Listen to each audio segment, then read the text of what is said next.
Hi, I'm John Rogers. I created the show Leverage and wrote Transformers, and you're listening to GenreTainment.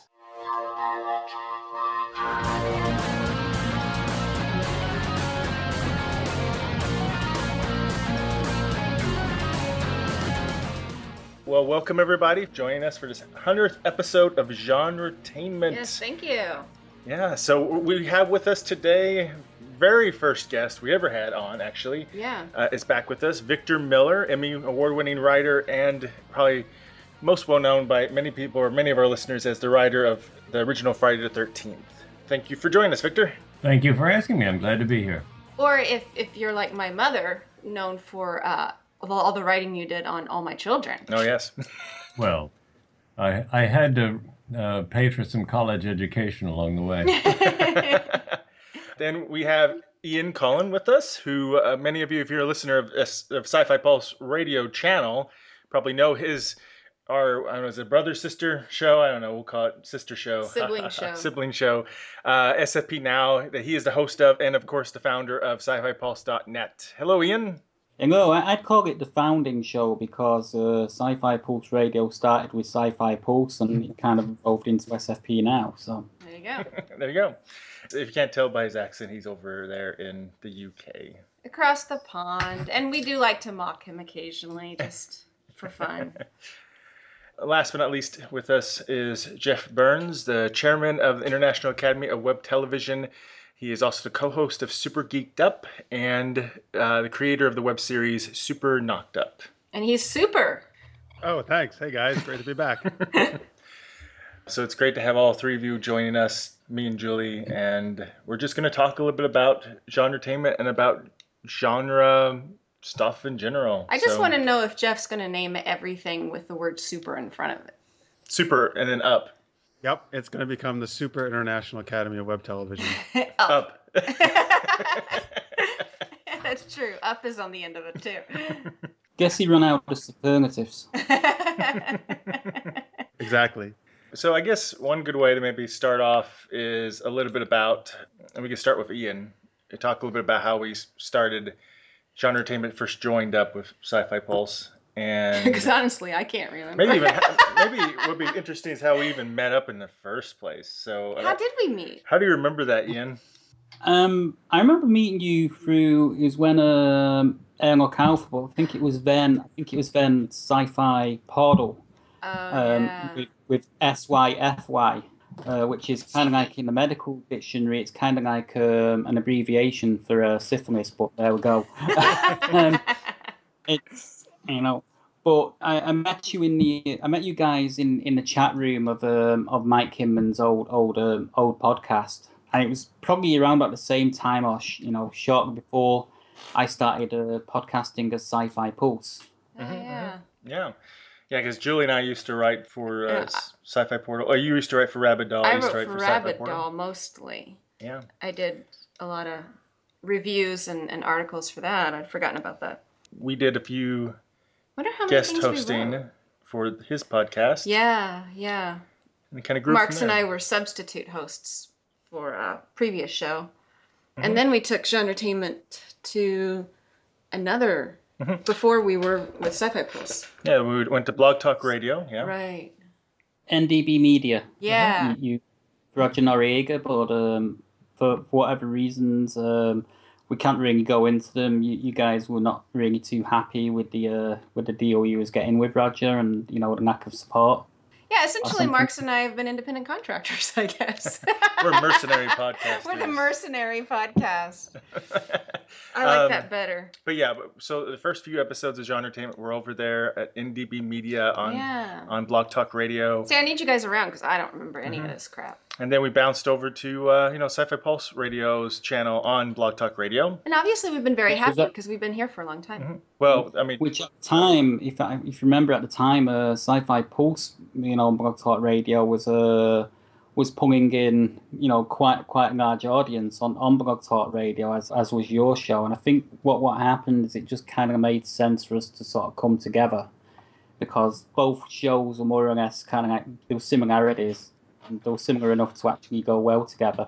Yeah. On both have a nice geek audience. So now we had Victor. Was Victor our first guest on? Yeah, he's first sci-fi? guest. No, but on just in general. Yep. Or on Sci-Fi Pulse. For the show named GenreTainment. Wow, Victor! Congratulations. We really should have. you. We should have sent you like a medal or a blue ribbon or something. A statuette. Yeah. That says I'm number one. Yes. Number one dad.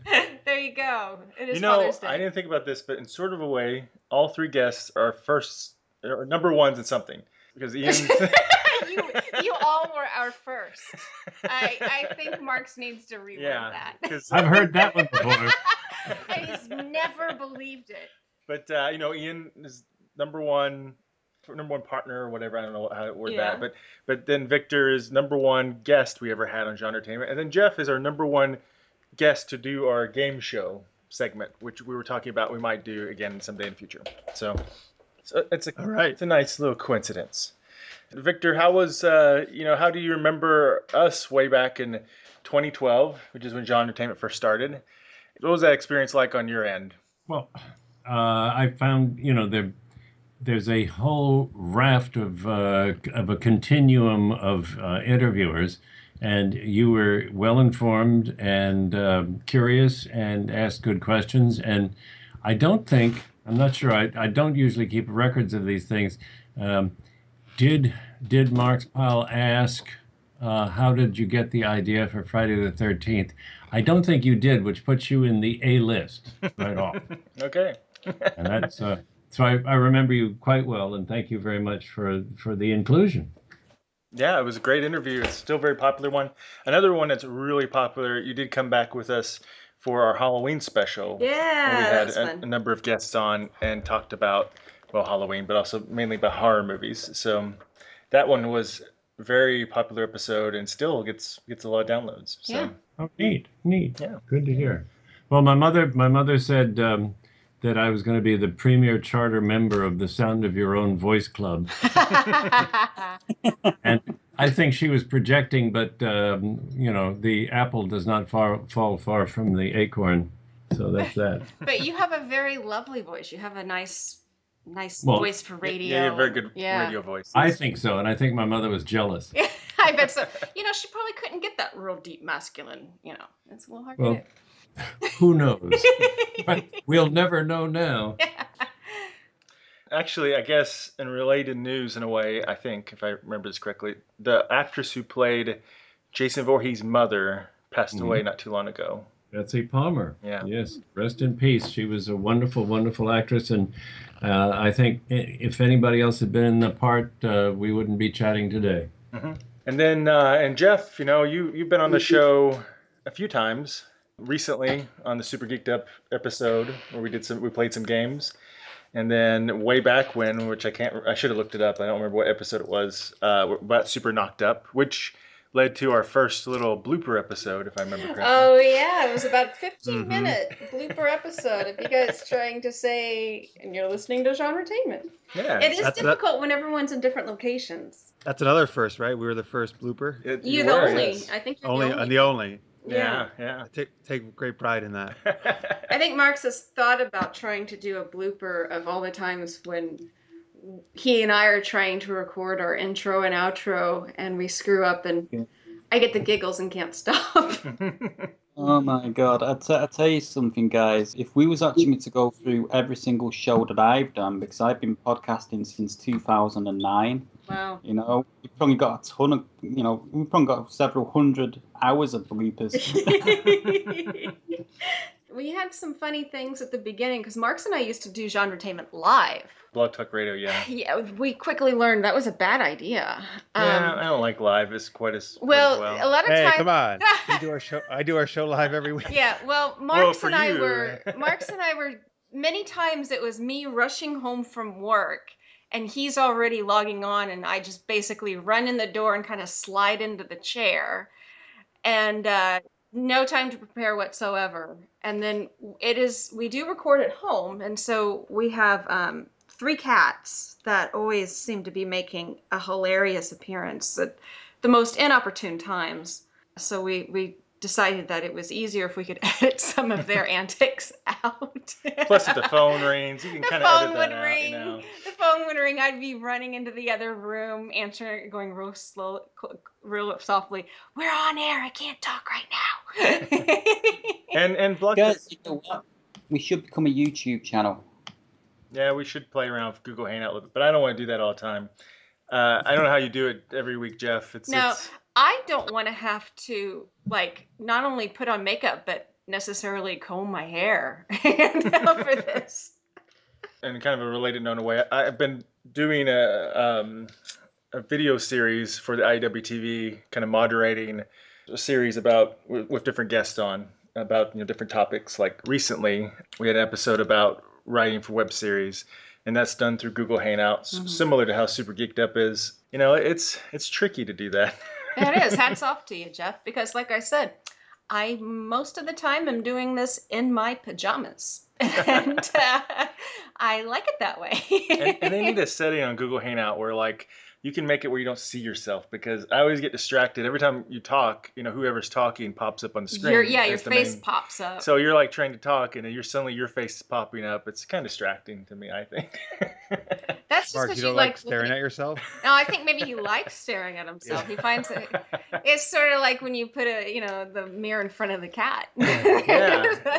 I pop up like, oh, hey there. Oh, hey there. Looking good tonight. Who's that hot? Yeah, I just put a brown paper bag over my head. That's all that one. That's why I always think you look like that.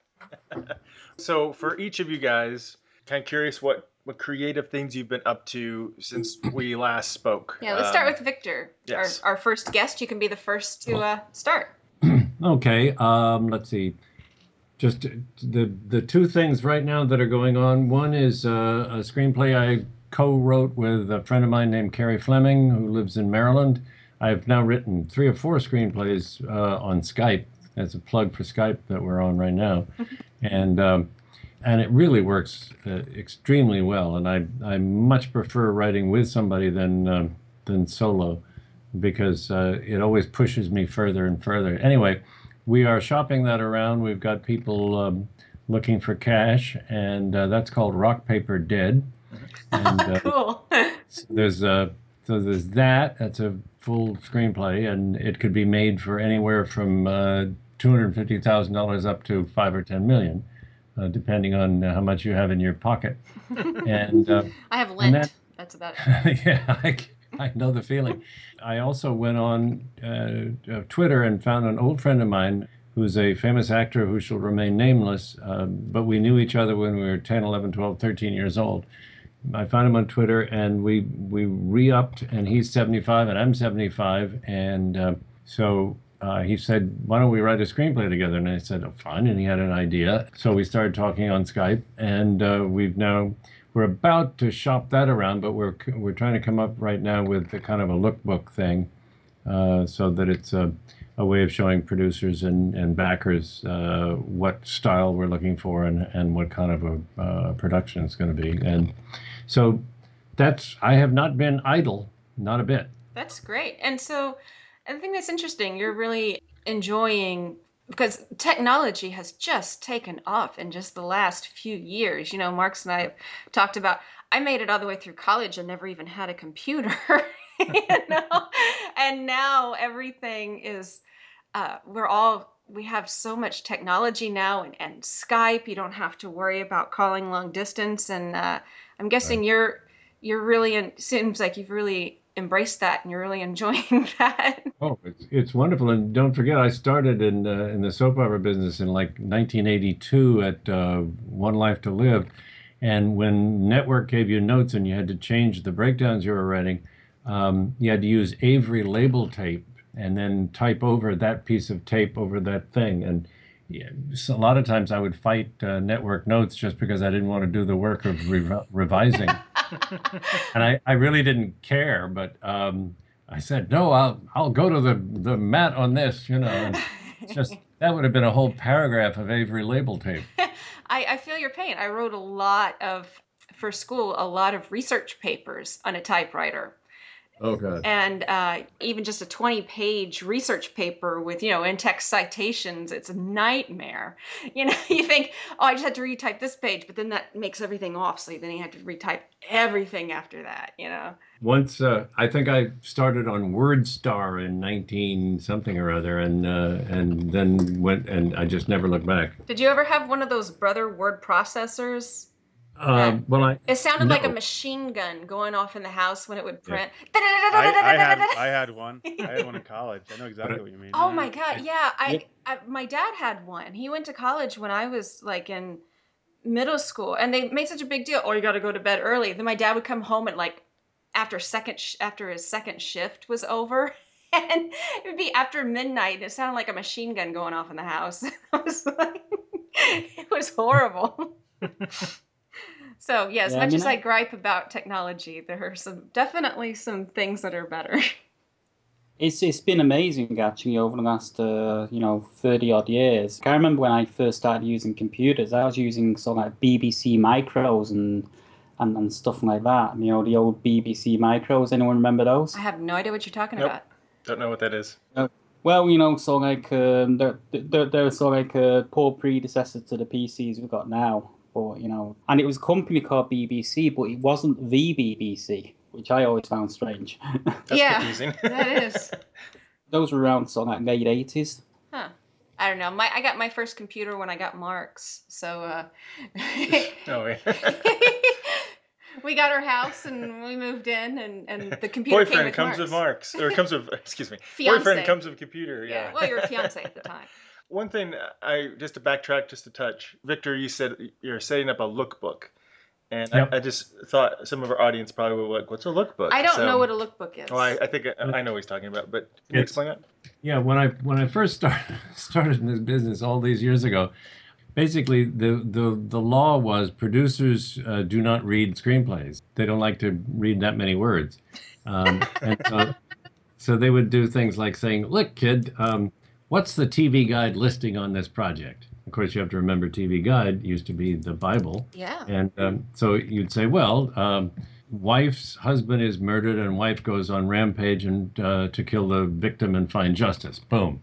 And they say, oh, I like that. That's for Lifetime or something. Well, that was before Lifetime even. But so I sold a horror screenplay in 1980 based on just a pitch, which was I want to do a horror film in a hospital. And the head of Columbia Pictures said, get this kid's agent on the phone. So that was that. And then it became you need a log line. They decided to call it a log line, not a TV Guide listing. And then log line, they said, well, we need a synopsis. So the synopsis is either 1 page or 2 pages of how you tell your screenplay. And now I've had meetings with people. And I said, wait a minute, I'm getting the impression we're talking about you're buying you're funding our movie, and you haven't read the screenplay. And that's true. And so now they have a thing called a lookbook, which is either something that you can actually hold in your hands, or it is done in some sort of one of the many formats on the internet, so that a would-be producer, backer, whatever, can click on his little mouse or her little mouse, and it says what the project is. It gives you the log line. It gives you the synopsis. It shows you the actors they actually have letters of intent from or not, or the actors they like. And they kind of use incredible fonts to give you the sense and the mood. And then some of them have drawings, some of them have photographs, a lot of lush stuff. I haven't seen one with music yet, but I'm sure that's to come. So you'll get a whole new subset of composers. I compose for lookbooks. I promise that which no one can ever deliver. And so that's where we're headed, folks. And so we're working on a lookbook. So it's basically like an art project explaining your movie. Yeah. My summer vacation. Wow. It's like art project / scrapbooking right. for... We've hired a sketch artist to kind of sketch out. So it's not a storyboard, but you're talking about maybe 10 sketches to give the key scenes, and we're going to lay dialogue over the top and bottom of those so that they get the sense and the mood, and so they don't misinterpret what we're up to, and sort of by reading one line inside out and backwards. Picture book for producers. There you go. All right. My time is very valuable here. What do you got, kid? I need a children's book with big pictures right now. It's where a guy goes around, and I've got a children's book for you. The guy goes around looking down holes. Okay. Give this guy some money. Oh, wow. So Jeff, what have you been up to recently? So mainly working on Super Geeked Up, which I think just 3 episodes ago, right? We were on your guys' show. Yeah. And that's a geeky pop culture show we do live every week. We talk sci-fi, fantasy, superheroes, and then we play geek-themed games. And we have different guests on every week from, movies, TV, web series. So we have a lot of fun doing that. And that's on Wednesdays, 11 p.m. Eastern, 8 p.m. Pacific. And that's been going great. And in December, I became chairman, like you mentioned, of IAWTV, the International Academy of Web Television. And we had a really awesome award show in April where we honor, the best in online content. That was fun. And Mark's, and you guys were there, and Mark, you were a big part of that, obviously. And also trying to do, other stuff for IAWTV, like Mark's mentioned, your Content Creators Corner video series, which has been really cool. Trying to provide benefits to and educate, in terms of how to make awesome web series. And also joined up with Frostbite Pictures, which is a really great digital studio out of Vancouver. So working with them in like content acquisition and marketing promotion, they're very much about trying to find very high-end online content and develop that. Awesome. And what have you been up to lately, Ian? Oh, I'm still I've been continuing with sci-fi-pulse.net, obviously, and the SFP-Now show on here on Sci-Fi Pulse Radio, of course.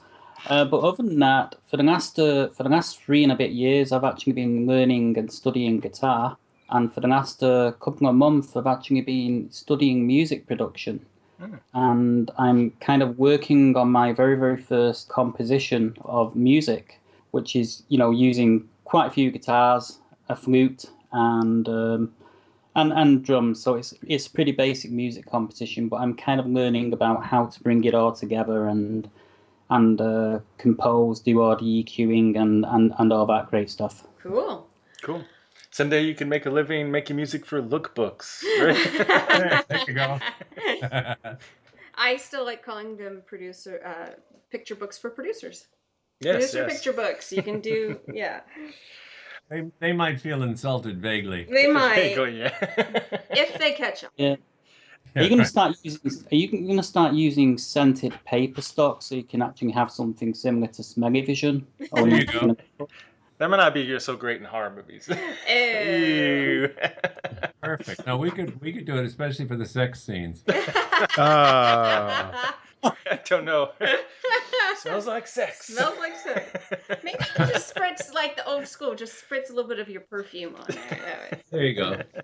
I have lovely perfume. I'll just use that. So we aired our first episode back in 2012. Way back in Way 2012. back then, yeah. And, a lot of stuff's, I think we've already touched a little bit on it, but, a lot of stuff's changed, especially in entertainment since then, and continues to change. Let's just talk a little bit about, what's some of the more recent stuff that we've really enjoyed. Let's start with television shows, because I think TV's really been, the last few years, up in its game and quality and such. What are some of the TV shows right now that you guys are watching? So I, probably no surprise since, I do a show, we talk a lot about superheroes and stuff. I've been really digging The Flash and Arrow. Mm-hmm. I think they've just done really, really good jobs with those shows. Greg Berlanti, who runs both those shows, is just doing a phenomenal job, I think. Just really good writing and acting. And I've been really digging those shows. I'm interested. I'm halfway through Daredevil. Okay. I'll be honest, I do not think it's as good as everyone's raving about. No. Yeah, it's fine. Blasphemy. But I don't think it can touch the other shows I just mentioned, to be perfectly honest with you. So I got to finish it, but I got watching other stuff like Sense8, which maybe we'll talk about. But and actually, here's the thing, right? Are we including that as a TV show, Marks, or no? Like the Netflix shows? Yeah. Yeah. Oh no. I guess. I know. Okay, never. That's always the question, The look right? on his face. I guess the answer is he wants to do that in a separate. Okay, yeah. Well, I was gonna hold off, but Julie, you ruined the whole thing. So good job. I know. Well, see, here's the thing. He didn't make that clear to me. It's okay. We'll get to Sense8. Because I know. Okay, forget about Daredevil. Forget about all that stuff. Just keep going on the tangent you were going on before I ruined it. Julie ruined everything. I'm kind of screwed then, because one of the shows I was going to mention is actually an Amazon exclusive. Oh, well, let's just throw in web series and TV together. Let's just do that. Or streaming. Mark's is so depressed now. He's like, well. And that's an interesting element too. Is this to talk one of those about things I'm going to be hearing about for a while? You know, that's an interesting thing to talk about too. Is back in 2012, that distinction was pretty firm between the two, and now. See, now I think if I saw it on Netflix, I just think of it as a TV show. Yeah, with Netflix and Amazon stuff, it's blurring that line quite a bit. That's the thing. They're all like, we're just gonna be saying series probably pretty soon from now on, right? We maybe not even be distinct between if it's online or it's on TV, because a lot of people are watching everything online anyway now. I really think we will. I know on the IAWTV Facebook group, there's been some discussions about that where people are wanting to stop calling their stuff web series. They want to call it original series or something like that. So yeah, I think that's gonna. Maybe they'll start saying short series, like if you're doing like a traditional web series where something's maybe 15 minutes long, an episode. You know, versus like a Netflix original series, which would be like an hour or so, or a half hour or an hour traditional long. So maybe you would say an original short series and then an original series, that kind of thing. I think so, like short films and feature films. Yeah. That's probably what's going to end up happening. Because a lot of the IAWTV members, not all of them, but a lot of the shows would be that short category. If that happens, can we just credit me for coming up with it? Because that would be awesome. No. Damn it. Absolutely not. So I'll throw in 2 other ones that'll let these guys go. So Once Upon a Time, also I've been loving the past few years. It's just Cruella DeVille was awesome at the end. She was good. Yeah. And yeah, since we're working at Netflix, then I just 2 days ago finished the first season of Sense8. Yes. The Wachowskis and J. Michael Straczynski's new series, and oh my God, it's so good. So it good. might be my favorite show on right now.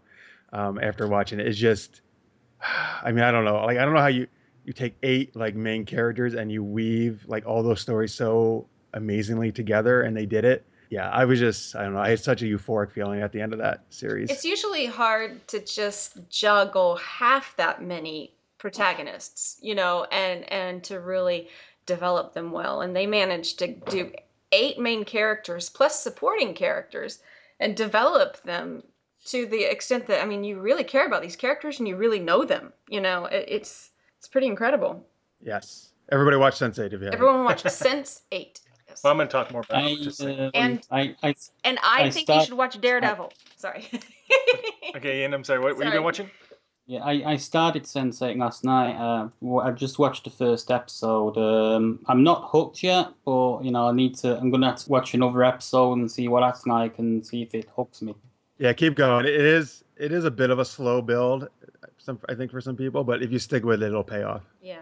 But you know, I started on that last night. So I've actually just watched Once Upon a Time. I actually mainlined all 4 series together, and I kind of spent the last 2-3 weeks watching them. Oh wow!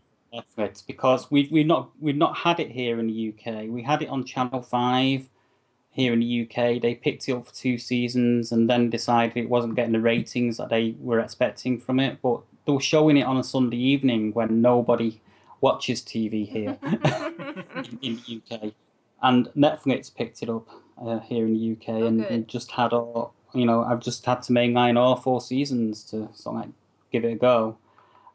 So I've been watching that. Love Arrow, love The Flash. Liking The Flash better than Arrow at the moment because me too. Yeah, I agree. Arrow for me this year was kind of like lost its way a little bit, I think, for me. But you know, The Flash sort of more than made up for it, especially with the crossover episodes, which worked really well. Quite looking forward to the spin-off that they're doing next year. Legends of Tomorrow. Yep. Yeah. And I like Daredevil. I thought Daredevil was really good. It was, you know, if anything, it's much darker than Arrow and The Flash. Yeah. Maybe that's what's putting a lot of people off because it's so much darker and edgier. But I think that put me off. But in so far as other shows, the show I'm really looking forward to, it's an Amazon show, and it's based on the Philip K. Dick book. It's called Man in the High Castle. Yes. Yeah.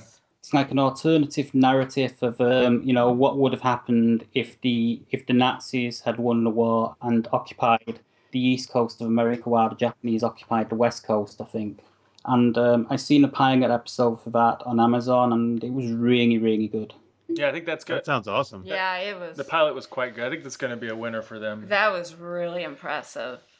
Yeah, they picked it up for a series. It's just a matter of when they're going to release it. It's good, but I gotta tell you, it's almost exhausting after you get done. Emotionally, just exhausting when you're done watching it. But it hooks you. It is so well done. What about you, Victor? What have you been watching? It doesn't have to be sci-fi fantasy. No, it can be anything. None of the things you have listed. Good, we want variety. My favorite thing is on Netflix, which is Peaky Blinders. Oh, I've heard about that. It is dark and wonderful and historical in the sense that, because I don't do sci-fi and I don't do ghosts and goblins and things. Sometimes I will launch out, and so I have watched Penny Dreadful, and I'm enjoying that. Oh yeah, that's good. That's fun. And Children's Hospital is more my speed, and which I absolutely adore.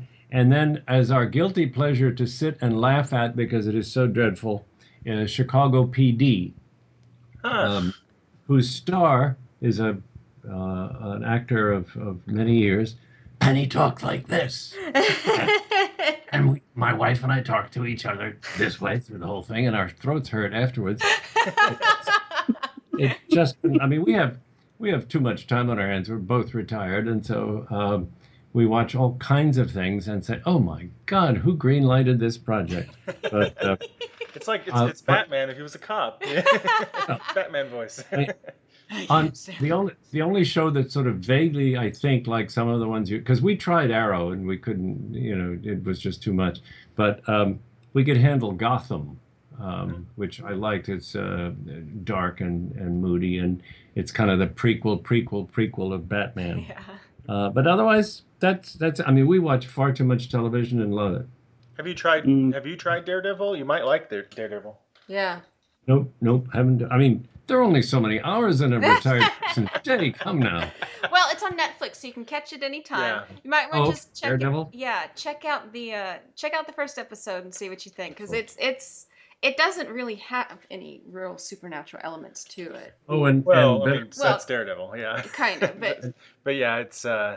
It's like a little bit of hyper reality in terms of what a person can do, but there's not like a lot of magic and stuff. The showrunner basically said that when he made the show, he didn't want it to be considered a superhero show. He wanted to be more like a crime drama. It just happens to have somebody with some superpowers in it. Well, I mean, he just can kick ass. I mean, that's. Yeah. Oh, I forgot to put down Better Call Saul because it's not on right now. But oh yeah, that's a good show. That's the hatchery of Breaking Bad. Mm-hmm. Yeah, I can't get into. I watched some Breaking Bad and I thought it was okay, but I didn't. It didn't really. She's only seen the first two seasons. 2 seasons, but I don't know. That's why our lists are so different. Which that's the democratic model of TV, which works fine for me. Oh, yeah. And and it's one of those things where it falls into the category of shows for me where I can watch it and go, I can tell it's really well written and it's really well acted and really well directed and it looks nice and the cast is awesome. It's just I don't know, the storylines just don't draw me in as well, but I can tell you it's really well done. Yes, I've seen shoes like that too. They're really nicely done, but I'm not going to wear them. Very, very much the same thing. Yeah. So, for my opinion on some of those, real quick, I'm really liking Flash. I think it's a lot of fun. Yeah. It was a good, strong season 1. I think the spinoff has a lot of potential. Yes, definitely. Oh, this is why we don't do these shows live. Well, that's quite all right. I'll go find out who's trying to sell me something and be right back.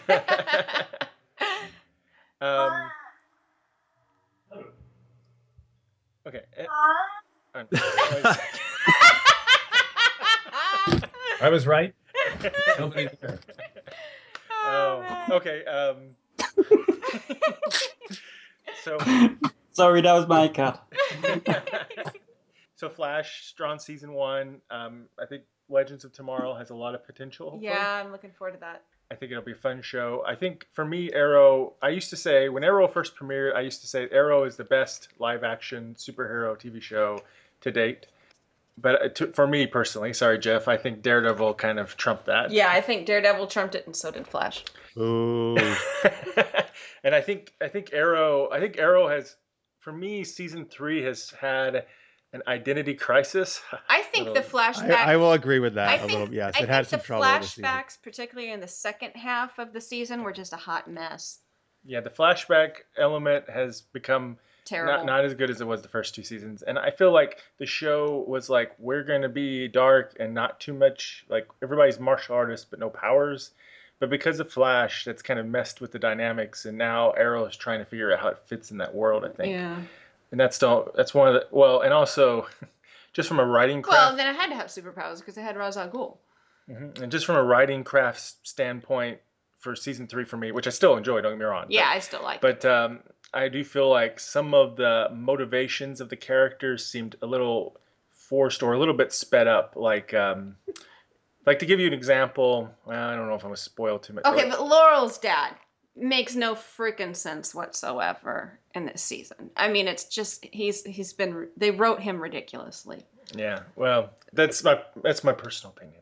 And I think Daredevil is... Obviously mine too, because I just said they wrote him ridiculously. And I'd liked him until now. And I mean, the guy that plays him is a really good actor. Yeah. No, it's just been the writing for him. He's good in everything. Like Dresden Files, he was even good. That show had its issues, but he was a great Dresden. Yeah, that show was a mess. But Flash is also a very good show. It's just a different kind of show compared to Daredevil. It's if you want like lighter superheroes, that's a better show for someone. If you like darker superheroes, I really dig Daredevil. And Sense8, I want to second that. I think it was a really good show. Loved Sense8. I think, as you alluded to, Jeff, I think the one thing that reviewers had a problem with is they felt like this pace was too slow, and someone said they made a 12-hour movie, not a 12-episode show. So yeah, and it's that, but also I think that the fact that it, you can binge watch it, that they just release them all at the same time, kind of gives you the freedom to make it that way. I think instead of worrying about releasing week after week after week after week, the fact that Netflix, they have the option of just giving you the whole season at once, I think that gives a little bit of creative freedom to do it that way. Yeah. Of course, that's just maybe my opinion and no one else agrees, but that's how I feel about it. I've been still enjoying, even after it's got its issues, but I'm still loving Supernatural, of course. Oh, yeah, Supernatural. Although I forget. Jeff doesn't watch that show, as we learned. Yeah. Although I don't know what they were thinking about how they ended this season. I was watching it going, hey? And one other thing I wanted to mention, I forgot at the time, was Victor mentioned Children's Hospital, and that's a show that used to be a web series that got picked up for television. So just blurring that line even more. I've not seen that one. It's a funny show. So it's kind of funny actually, because we used to have ITV here in the UK. Used to have a TV show, a documentary called Children's Hospital. Ran during the 1990s, I think, and it was actually all filmed on location in Liverpool, where it rains all the time there too. So. Well, now speaking of the 90s, there's going to be kind of a revival of 90s reboot shows coming up. Yeah, X-Files and Twin Peaks, and I'm looking forward to both of those because I really enjoyed them both. Full House. That's true. Yeah, I forgot about that one. Wait, are they really? Full House? Full House, yeah, on Netflix. They're calling it Fuller House. Oh no. We're not making this up. I promise you. Yeah, it's not April Fool's today, so. Yeah, but Twin Peaks, they're going to it's going to be like that much time has actually passed, like the actual time, and they're going to get I think so. as much of the original cast back as possible, and I sometimes still go back and watch a Twin Peaks episode up on Netflix. It's just so cool. There's some pretty trippy stuff. It was really trippy. I loved it. It was weird. I like weird.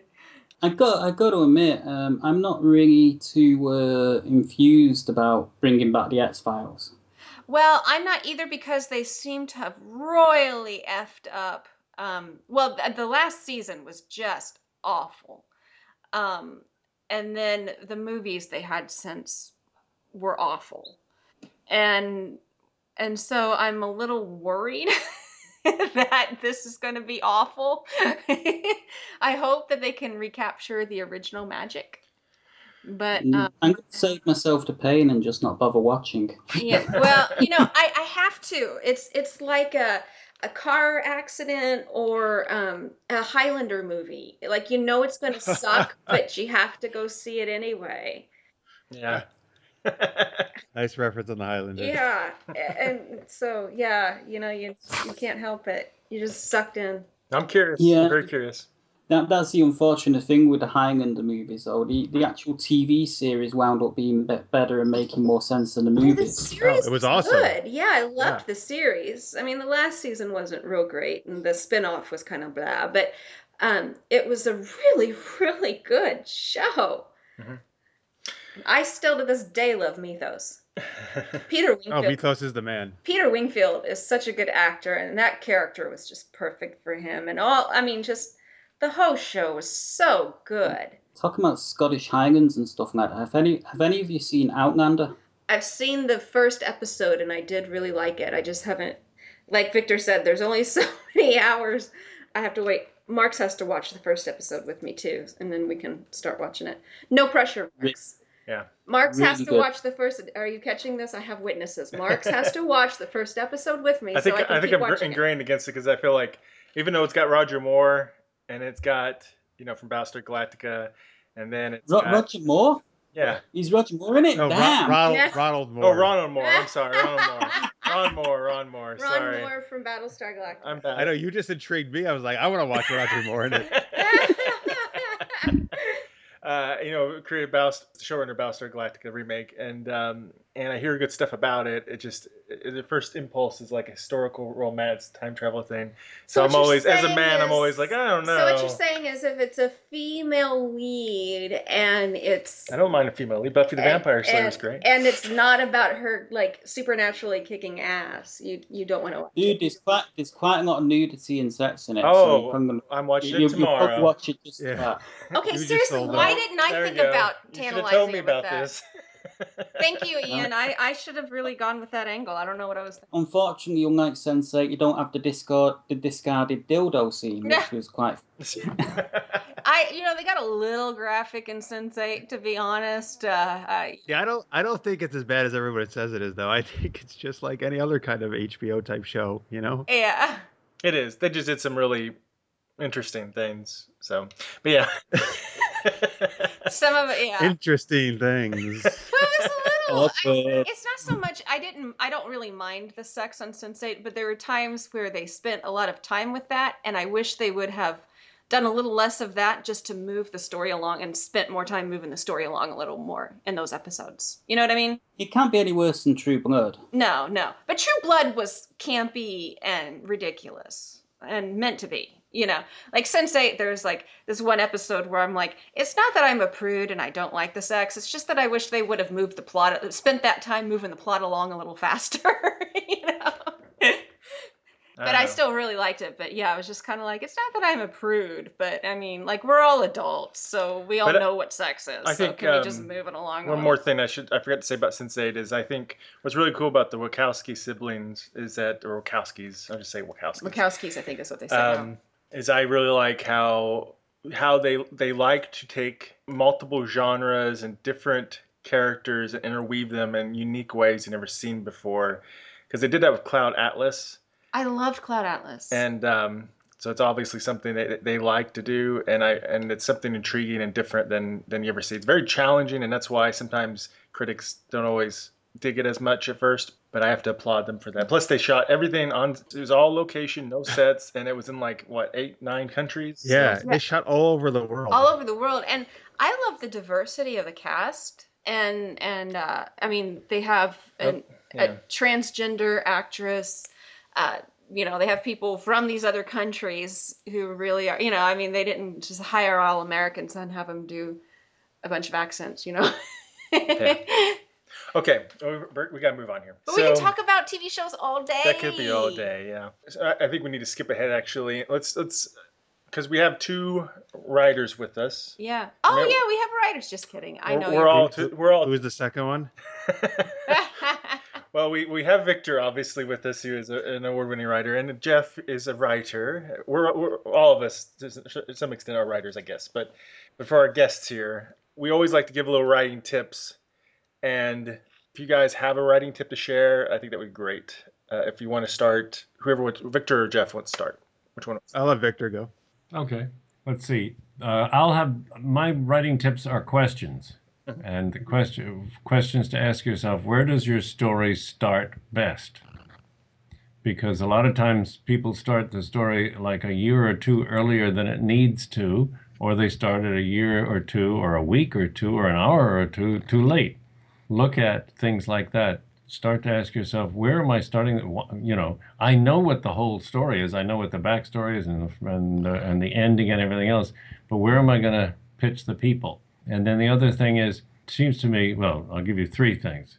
Am I telegraphing too much? And my wife and I call that, instead of foreshadowing, we call it 12 shadowing. Is my foreshadowing 12 shadowing or 3.5 shadowing? So it's always a good idea to look at that. And 5, please avoid exposition. And ask yourself, how am I telling the audience the facts I need them to know? Am I having people just sort of, for no good reason whatsoever, say, "Hi, Jeff, it's nice to meet you, though I've never met you before, and though I hear good things about you from the following people. And I heard you had a terrible foot problem." You know, so just stop already with the exposition, and people will love you. And that's it for me. That reminds me of that Highlander movie where Duncan MacLeod goes, "Mythos, the 5,000-year-old mythos, the world's oldest man. How I did it." And I mean, that honest to God is like their conversation. It was painful. Yeah, every time I hear about exposition, that always pops in my head. Marks and I will occasionally go, "Hello, Mythos, the world's oldest man. How have the last 5,000 years been treating you?" I think he should have said, "Hello, Mythos. I hear you had a foot problem." That I could get into. It started back in the Bronze Age. Right. Yes, right. What about you, Jeff? What would you like to share? So one big thing I would say is persistence. In terms of, like, for me, the most success I've had writing is when, like, every single day I dedicate, a certain number of hours to work on it. And and consistency, I guess, is really a better word as well. Just like if I'm going to get something done and really get a project done, I make myself, I work on it every day. And not just necessarily actually writing the script, but some kind of work, if it's on the characters or the story or an outline or whatever. I think that particularly if you're like a beginning writer, I think if you can get those good habits, and that will really help you get things done much more quickly. And I guess the other thing I would say is, and it just depends. Everybody writes differently, of course. But for me, I spend a lot of time planning things out. So I don't think you need to rush into actually trying to write the actual script. So I spend a lot of time, developing the characters, planning out the story, a lot of time working on my outline and trying to get everything really working and into place. And by the time I actually then write the script, that actually usually goes quite quickly, that process, because I've spent so much time doing all that other work. So for me, I think that's a big help. So so those are 2 things I can think of. Awesome.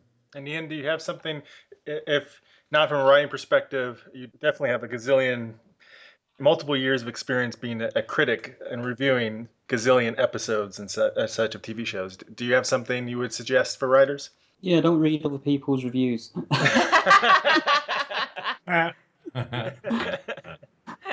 That's actually not a bad That's actually pretty good advice. Be careful about reviews, because if you get a bad review, of course it hurts your confidence. If you get a good review, it might either inflate your confidence too much or make you put a lot of pressure on you to make something better the next time. So yeah, what I find is and this is more to do with the general public sort of thing. I watched that Kingsman Secret Service a couple of weeks ago. I really loved it. I thought it was fantastic fun. And I basically got it. I purchased the video on Amazon Prime and watched it, really enjoyed it. And I made a note on my Facebook, watching Kingsman, Secret Service. And my nephew Jake comments, "Oh, I've read the reviews for it. They're kind of mixed. What's it like?" And says, "Well, I'm enjoying it, but I don't read the reviews." Yeah. And the reason I don't read reviews is because I kind of think it kind of, you can kind of read the reviews and take them so seriously, and it's not really allowing you to sort of like, inform your own viewpoint or something on something. And I almost never agree with the reviews. Almost never. I mean, everything critics hate, I love. And the things that critics love, I loathe most of the time. And I don't really get into, I've come to the conclusion that I'm just so weird that almost no one shares my opinion on things. So I don't worry about it. I think to be honest, if you're reading other people's reviews and letting those influence you and inform you, you're kind of like, you're not formulating your own opinion and your own viewpoint. Yeah. And I think what makes a really interesting writer, whether it's sort of like fiction, whether it's reviews, whether it's doing interviews and stuff like that, is a writer that's able to sort of like have their own viewpoint on something. Mm-hmm.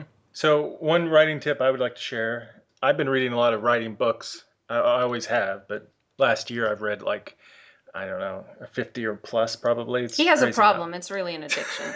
That's a lot. Yeah, it's a lot. Partially because I'm looking for guests too to be on the show, and partially because I'm just really interested in the craft of writing. It's because you have a problem. I'm just saying. I think one thing I would share with newer writers, especially, is I think it's good to learn craft from people and take workshops and stuff like that. But I think we must always realize that every writer has their own path to how they write and how they create, and that you're never gonna. I think especially beginning writers, they want a formula of exactly how you're supposed to do it. What you learn is there is no formula that works for everybody at all, and there are those people who want to plot and outline everything in advance before they write. There's those people who hate that concept. It stagnates their creativity, and they want to write as they go. And there's people all in between. There's people who want to write chronologically. There's people who don't want to write chronologically. They want to be more sporadic and put it all together like a puzzle piece.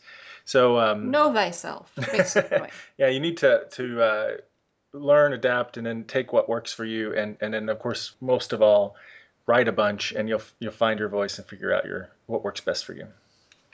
That is great advice. Write a bunch. It's basically like the chimp at the typewriter. If you just keep going at it, at some point something's going to work. Yeah, it's like anyway. It's kind of funny, because you're interviewing a lot of writers. Of late, I've found myself interviewing quite a few composers.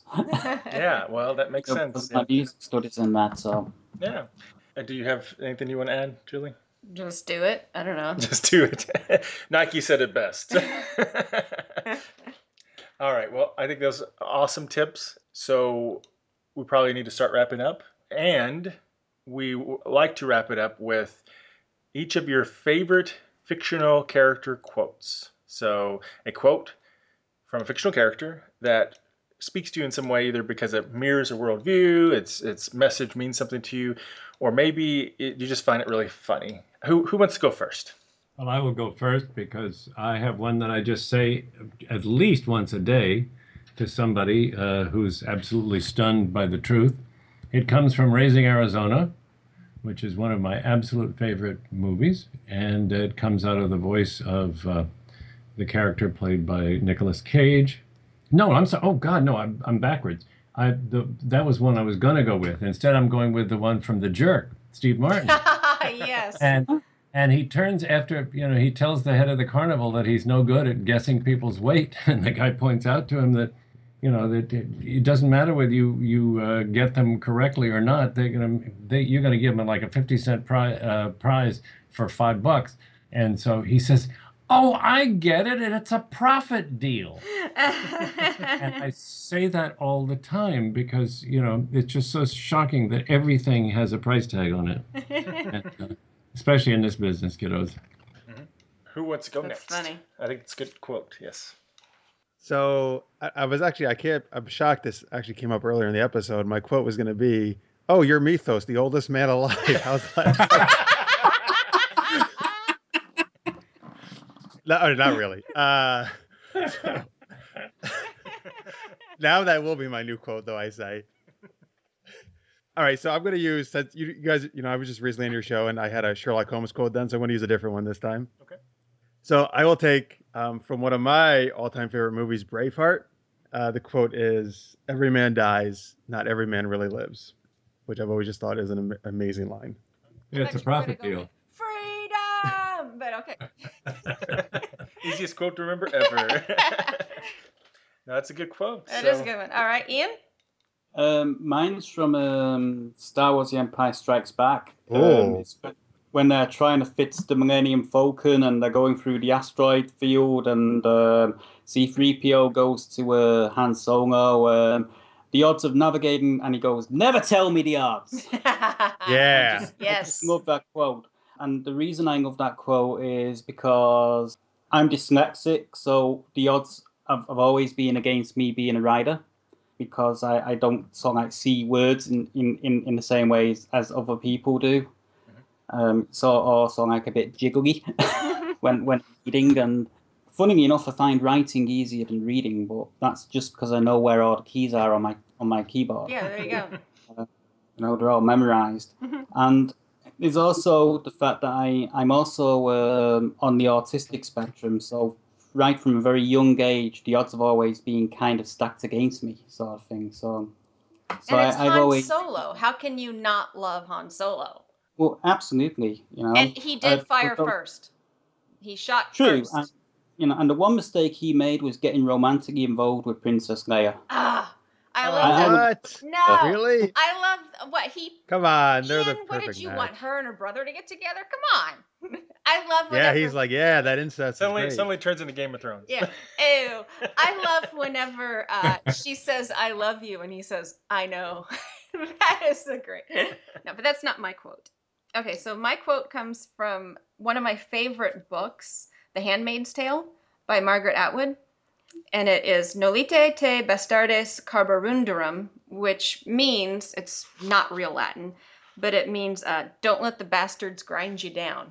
And it was, if you've read the book, you understand. If not, read the book. It is a really awesome book.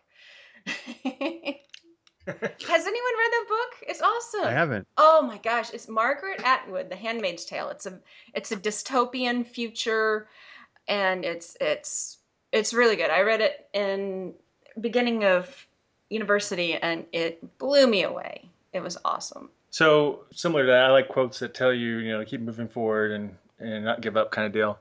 And I almost was going to quote Conan because of, if you watched Sense8, you know what Conan quote I'm talking about. But I used to like Rocky quite a bit when I was a kid, especially since I did martial arts a lot when I was a kid. So fighting stuff was always interesting to me and stuff. From Rocky, nobody's going to hit as hard as life, but it ain't how hard you can hit. It's how hard you can get hit and keep moving forward.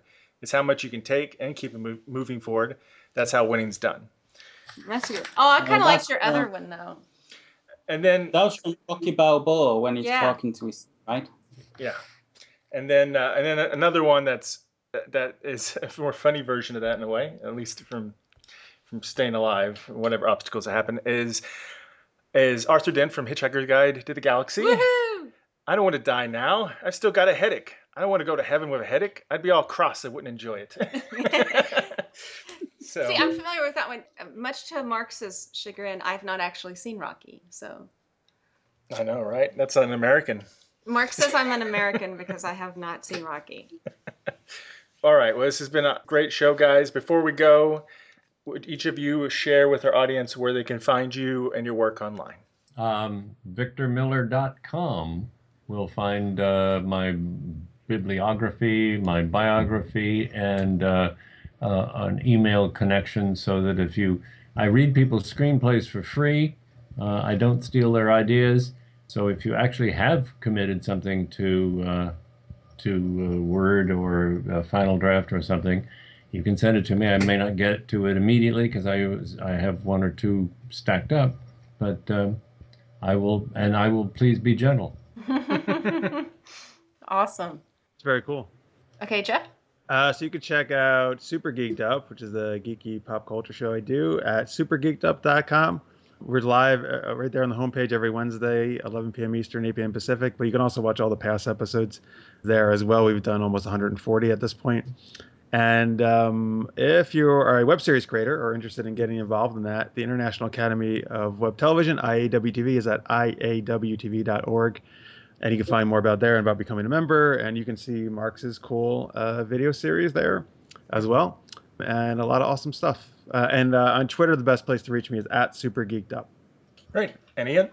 Oh, you can find my stuff at sci-fipulse.net, and I'm also on sci-fipulseradio.com. I host SFP-Now, which is kind of like every couple of weeks because we kind of alternate with this show, GenreTainment. So. All right. Well, thanks a lot, guys. I'm saying everyone who's listening knows they can find us at GenreTainment. Yeah. Well, we'll have an outro at the end of this. Yes. So. All right. Well, thanks a lot, everybody. We really appreciate you guys taking your time to do this. It's been a lot of fun. Awesome. Well, thanks a lot, guys. And we'll talk to you guys later. All right. Thank you. Thanks, Y'all have a guys. good evening. Adios. Bye, everybody. All right, bye. It's not guys. Hi, I'm George Straighton, screenwriter of Hercules and Xena Warrior Princess, and you're listening to GenreTainment. Well, thanks to Victor, Jeff, and Ian for joining us for this special episode. And thank you to all of you listeners for sticking with us for 100 episodes. We hope you stay with us for another 100. So what's next? Well, we're taking a couple weeks off for me to work on some film projects. But then we'll be back with all new episodes, including an episode with writer Christy Marks and an episode with author-filmmaker Christopher Kentworthy. Christy has written for classic animation series like G.I. Joe, Spider-Man and His Amazing Friends. Yeah, and Gem and the Holograms. And for comic books like Sisterhood of Steel, Amethyst, Sword of Sorcery, and Birds of Prey, and writing for all sorts of video games and TV shows. She is also the author of the book Writing for Animation, Comics, and Games, and we talked to her about all of that and more. And Christopher is the author of the best-selling Master Shots series of books, and we'll talk to him about writing and filmmaking and learn more about his Master Shots book and his newest book, Shoot Like Tarantino. But before we go, we want to point out the music you just heard at the beginning of the show was a snippet from the theme song for our web series, Reality on Demand. It was a song composed and performed by our friend Tishan Hardy. You can find our web series at realityondemandseries.com. And we also want to remind you that you can keep track of us on our GenreTainment Facebook page, Marx's Twitter account, which is at Mr. Marx, our website at GenreTainment.com, or all of the shows at SciFiPulseRadio.com. So that's it for today's GenreTainment. We'll be back soon with all new guests from our favorite films, TV shows, novels, and web series. GenreTainment is a production of Alien Jungle Bug Productions. Until next time.